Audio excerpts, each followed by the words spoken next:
وہ بھی بڑا امپورٹنٹ ہوتا ہے. اور ایسی صورتحال میں وہ آج کل مڈل ایسٹ کے اندر بھی, کیونکہ سیکنڈ بگیسٹ آئل ریزرو سعودیہ کے پاس ہیں, وہاں بھی کافی جو ہے اویئرنیس پائی جا رہی ہے. میرے ساتھ ابھی جو مہمان موجود ہیں میں ان کا تعارف کرواتی ہوں.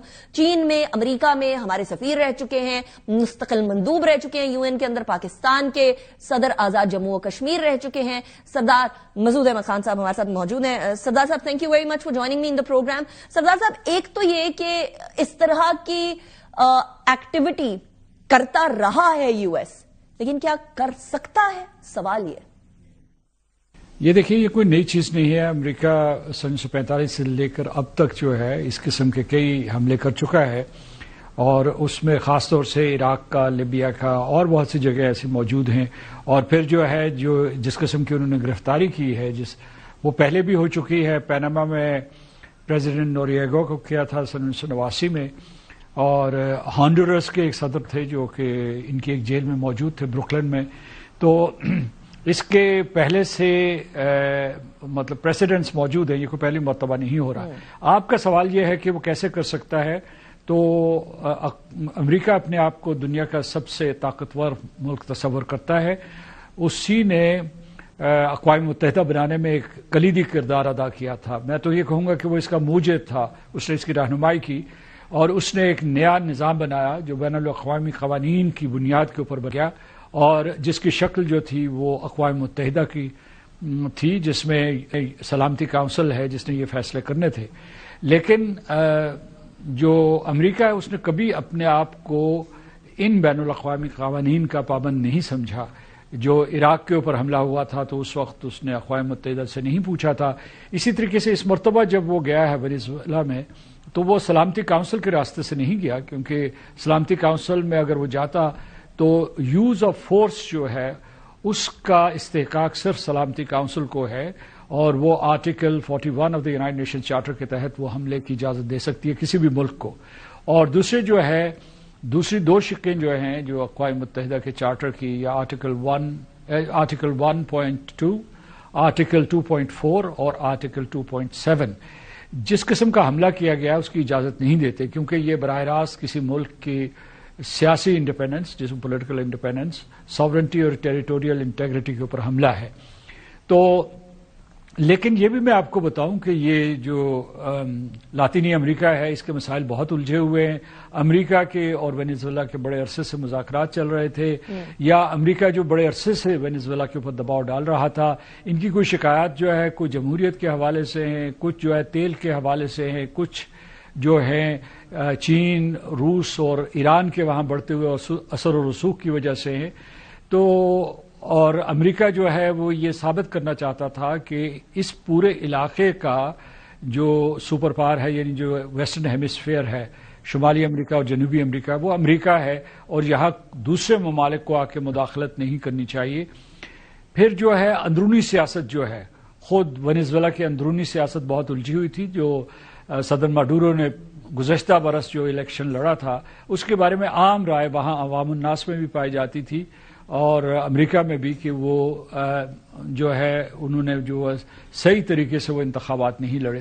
لیکن یہ سب کہنے کے باوجود میرا خیال ہے کہ امریکہ کا یہ حق نہیں تھا کہ وہ اس طریقے سے ان کے صدر کو گرفتار کرتا اور امریکہ کی سرزمین پہ لاتا. ایبسولوٹلی, بیکاز انٹرنل میٹرز تو obviously اس ملک کے, اس اپوزیشن اور اس کی حکومت کے میٹرز ہیں. لیکن یہاں پھر سوال یہ پیدا ہوتا ہے کہ کیا چین اور امریکہ کی جو basic larger tug of war ہے وینزویلا اس کا شکار ہوا ہے, کنسیڈرنگ کہ چائنا میں آئل کی سپلائی وینزویلا کے تھرو جاتی تھی, جس کے اوپر ٹرمپ نے بولا بھی ہے کہ چائنا کو سپلائی چلتی رہے گی. At the same time oil جو وہاں اسٹرکچر تھا اس کو جو تباہ کیا گیا اس کو ایک دفعہ دوبارہ. سو کیا ایک بار پھر امریکہ کی اس جنگ میں بھی oil is the centre of it? جی, آئل ایک اہم عنصر ہے. وہ میں سمجھتا ہوں کہ وہ عراق کے حوالے سے ہو, ہندوستان کے حوالے سے ہو, ہندوستان جو روس سے تیل خرید رہا تھا, یا چین کو تیل جا رہا ہے, یا چین سے جو ٹیکنالوجیز منتقل ہو رہی ہیں شمالی امریکہ میں, یا چین کا جو BRI ہے, بیلٹ اینڈ روڈ انیشیٹو, لاطینی امریکہ میں جا رہا ہے, امریکہ اس کے مخالف ہے. لیکن میں آپ کو یہ بتاؤں کہ ابھی اگر اپنے بیانات غور سے سنے ہوں تو صدر ٹرمپ نے بہت سخت بیان دیا ہے. انہوں نے یہاں تک کہا ہے کہ تیل کا نظام